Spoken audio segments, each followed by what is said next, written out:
Sign 4 theta equal to 4/5 হলে cosec theta by 1 plus cot theta এর মান নির্ণয় করো। তাহলে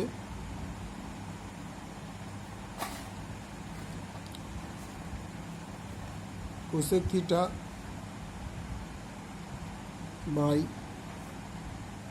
1 প্লাস কট থিটা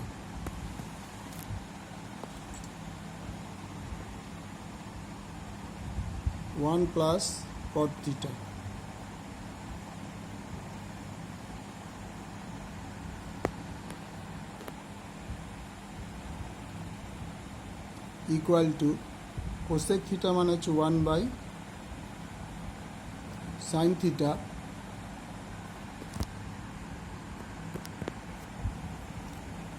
আর 1 প্লাস কট থিটা মানে sine theta cos theta by sine theta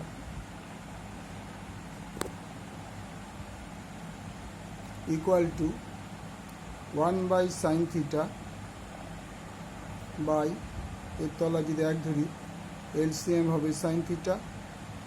sine থিটাকে 1 দিয়ে ডিভাইড করে সাইন থিটাই হয়, সাইন থিটাকে 1 দিয়ে গুণ করলে সাইন থিটা প্লাস সাইন থিটাকে সাইন থিটা দিয়ে ভাগ করলে 1 হয়, তাহলে 1কে কস থিটা দিয়ে গুণ করলে cos theta equal to 1 by sine theta into sine theta by sine theta plus cos theta.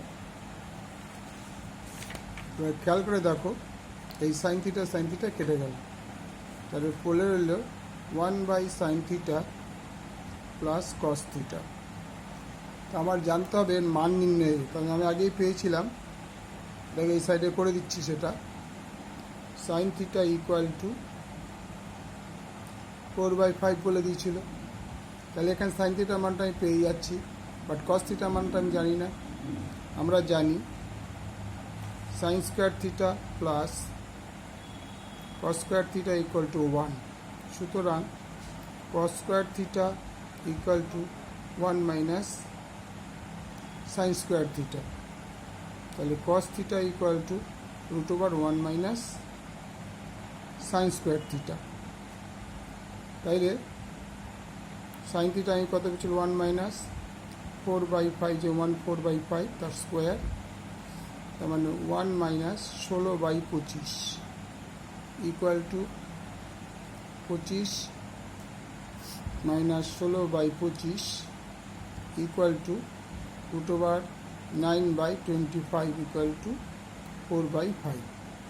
এবার এই মানটা আমরা এখানে পুট করব, তাহলে 1 বাই সাইন থিটা পেয়েছিলাম 4/5 প্লাস কস থিটা পেলাম 3/5 ইকুয়াল টু 1 বাই এলসিএম হচ্ছে 5, 4 অক্ষে 4, 3 অক্ষে 3, তাহলে 1 বাই 7/5, তাহলে 1 ইন্টু উল্টে যাবে 5/7 equal to 5/7 answer.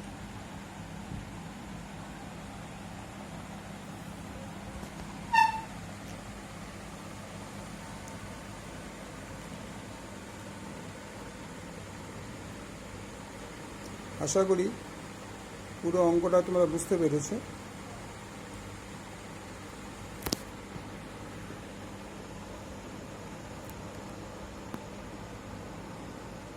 Okay, thank you.